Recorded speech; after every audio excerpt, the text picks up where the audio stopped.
unit, broad 250, 20 miles, 5,000 low. South Fairphone. Let's hypothesize a situation that necessitates military engagement between Kenya and Tanzania. The two East African countries would strive to prevent such an event. Let's consider that the most unfavorable circumstances have already occurred. Just keep in mind that the Global Firepower Index, even if Kenya is ahead of Tanzania, based on public information about its military in many aspects, doesn't always mean that a country doesn't have its strategic advantage.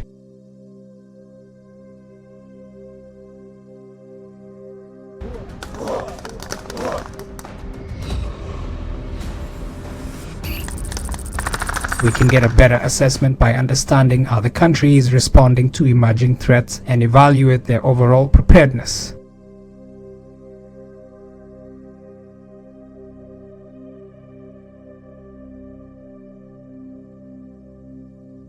As of June 2024, Kenya has achieved the status of a major non-NATO ally, marking it as the first in Sub-Saharan Africa and the fourth on the African continent. Through our partnership, we're continuing to meet our responsibilities in 4 key areas. First, I'm proud to announce we're working with Congress to designate Kenya a major non-NATO ally. My visit takes place at a time when democracy is perceived to be retreating worldwide.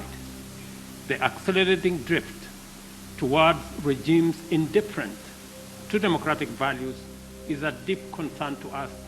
And I believe it is time the U.S., working with Kenya, deploys its capabilities and rally like-minded democratic countries to set up the course for democracy. This is an important distinction not just in East Africa but the world, because there's less than 20 nations with this designation. The United States is currently strengthening Kenya's defense capabilities for their mutual security interests.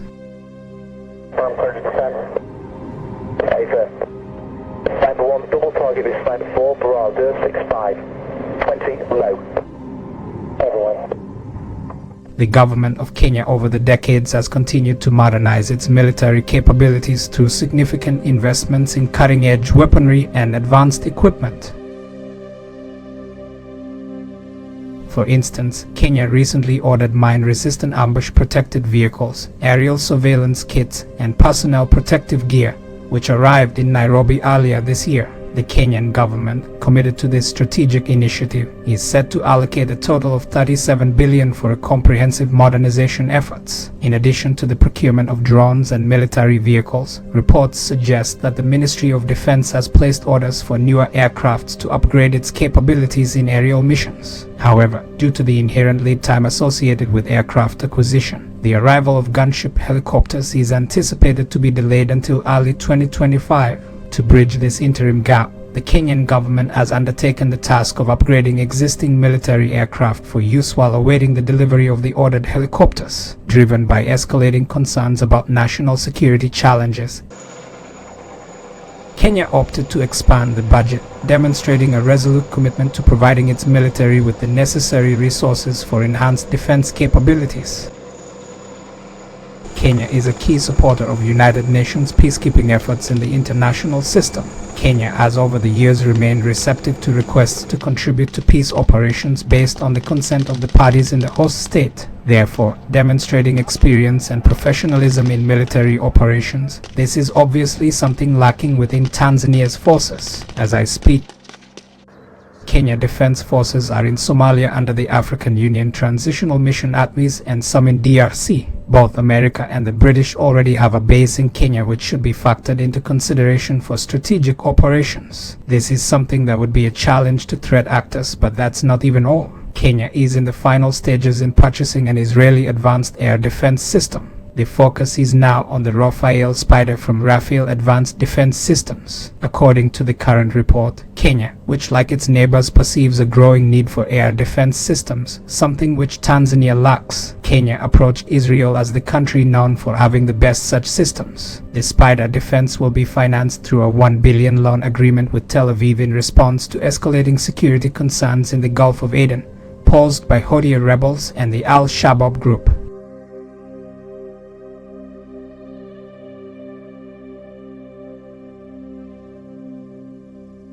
Kenya is not stranger to sophisticated operation and is also expected to join the EU in Yemen war to degrade Houthi capability.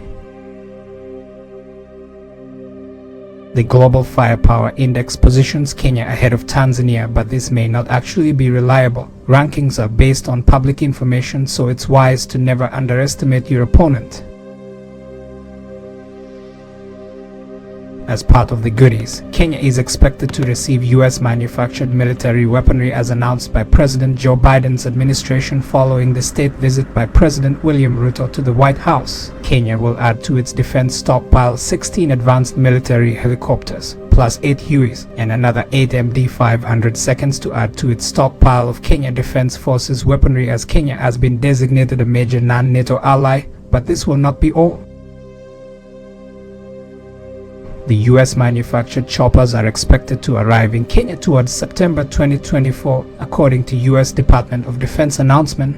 Kenya also ordered 150 armored security vehicles, the M11-17 from US Excess Defense Article stocks, which usually used by the USA military police. The front arc provides protection against 12.7mm armor piercing, and in certain cases, this vehicle can withstand mine blasts. It can also protect against chemical and biological attacks. However, it can't protect against nuclear weapons, but that shouldn't be a concern. Tanzania doesn't possess nuclear capabilities. While Kenya doesn't also possess nuclear weapons, it already invests over $42 billion on a new research reactor program. According to an international atomic energy agency, Kenya is pursuing the development of a research reactor, which can serve as a stepping stone towards nuclear power in the near future.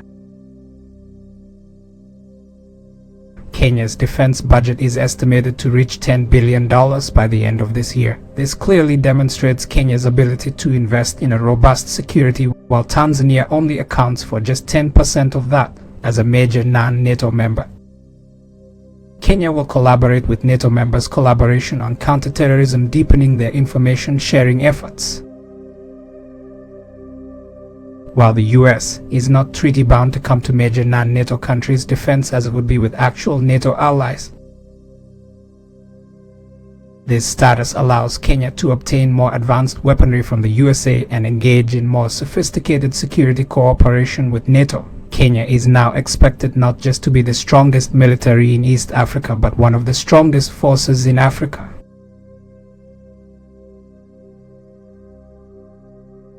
As part of deepening a legacy of military training and capacity building between United States and Kenya, in the summer of 2024, for the first time, the Kenyan Defense Forces will have candidates starting courses at the US Military Academy, the US Naval Academy, and the US Air Force Academy. This, according to the White House, will go a long way in building on a long tradition of the majority of Kenyan general officers benefiting from US international military education training courses, something which will be an edge for Kenya not just when it comes to comparison to Tanzania but other African nations as a whole.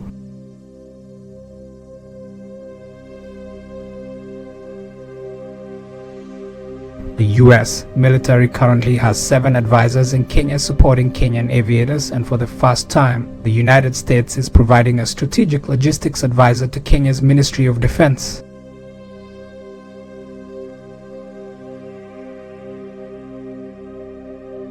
With America's investment in Kenya's defense, the emphasis on active troops and reserves may lessen. This is because Kenya will be armed with advanced equipment to counter any threats on all fronts with fewer troops. It's likely that there are additional undisclosed aspects for security purposes, ensuring that Kenya remains a robust ally for NATO. There's currently no evidence to suggest that Tanzania poses any threat to Kenya's sovereignty, let alone military capabilities to overpower Kenya. While the future might change, Kenya continues to invest heavily in its defense in silence. I see a future where Kenya and Tanzania become one country, but that's a different story.